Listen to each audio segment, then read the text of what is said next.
Hai Sobat Kimia, apa kabar? Semoga Allah selalu memberkati Sobat Kimia semua. Baiklah, pada video kali ini saya akan membahas tentang ilmu kimia. Sobat Kimia sadar nggak sih?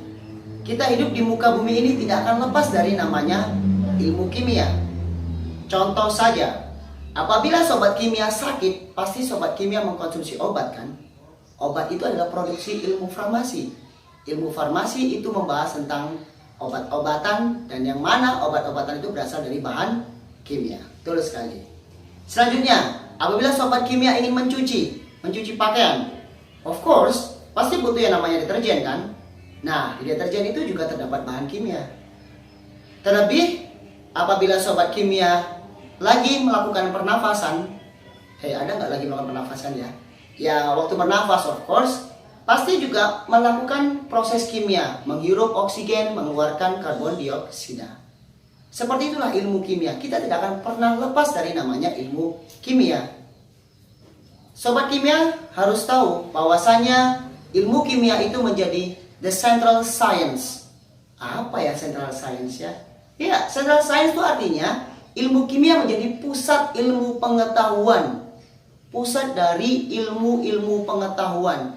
Kenapa? Karena semua ilmu yang ada di muka bumi ini tidak akan bisa terlepas dari namanya ilmu kimia. Nah, jadi beberapa contoh yang saya sebutkan tadi, lalu kita simpulkan apa sih ilmu kimia itu?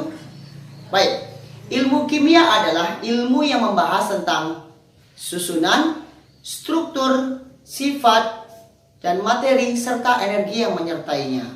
Wow, banyak ya. Coba kita bedah satu persatu. Yang pertama membahas tentang susunan. Susunan ini terdiri dari namanya unsur, senyawa, dan juga campuran. Apa itu unsur? Unsur itu contohnya seperti oksigen, karbon, nitrogen, hidrogen, dan lain-lain. Sedangkan senyawa itu adalah gabungan dari beberapa unsur. Contohnya seperti apa? Air, apa nama kimianya? H2O, itu termasuk senyawa. Karbon dioksida, CO2 itu juga termasuk namanya senyawa.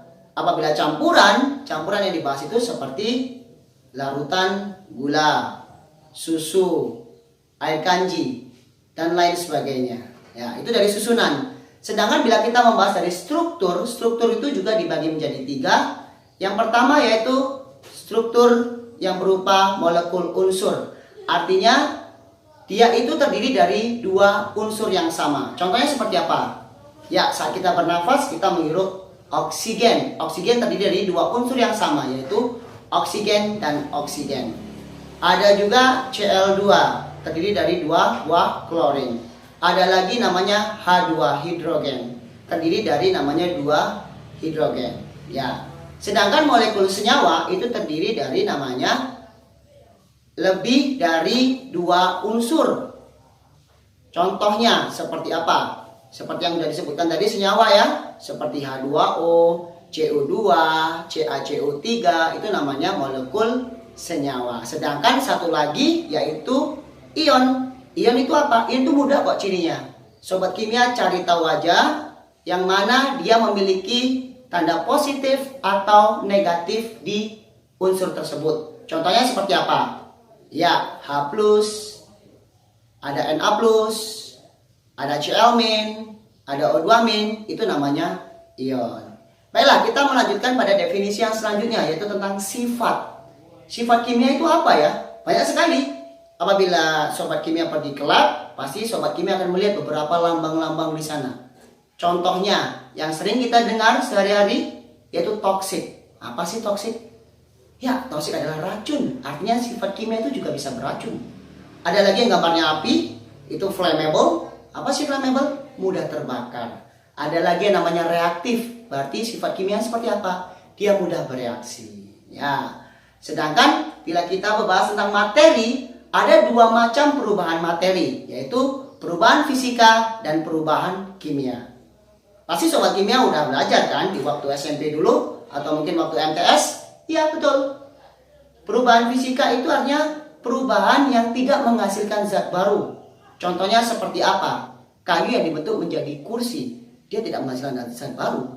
Berbeda dengan namanya perubahan kimia, dia menghasilkan zat baru. Contohnya seperti apa? Nasi yang basi. Atau mungkin contoh yang lain adalah kayu menjadi abu. Itu adalah proses perubahan kimia. Nah, dari semuanya itulah yang kita namakan ilmu kimia. Jadi, bila kita simpulkan ruang lingkup ilmu pengetahuan kimia, ruang lingkup ilmu kimia itu sendiri terdiri dari apa? Ya, terdiri dari ya, ada namanya susunan, ada namanya struktur, ada namanya sifat, ada namanya materi, dan juga tidak lupa energi yang menyertainya. Jadi yang lebih dibahas itu nanti adalah bagaimana zat yang satu ini bertemu dengan zat yang lainnya, mereka bereaksi dan menghasilkan zat baru. Apabila menghasilkan zat baru, otomatis dia menghasilkan sifat yang baru. Nah, itulah yang akan dibahas di dalam dunia ilmu kimia.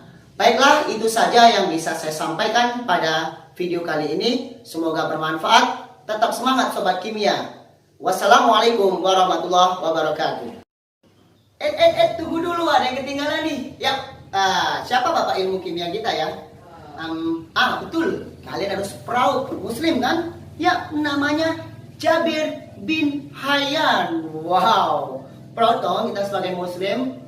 Baiklah, for your information, di dalam Al-Quran, ilmu kimia juga dibahas loh. Bahkan salah satu unsurnya menjadi surat di dalam Al-Quran. Ayo, surat apa coba? Surat ke-57 di Al-Quran, yaitu Al-Hadid, yang artinya adalah besi. Nah, besi itu nomor atomnya 26. Asal Sobat Kimia tahu, besi ini dia memiliki 4 isotop, yaitu Fe54, Fe56, Fe57, dan Fe58. Fe itu lambang dari namanya besi ya. Dan asal Sobat tahu, dari keempat isotop tadi, yang paling berperan penting dalam kestabilan besi itu adalah isotop yang ke-57, Fe57.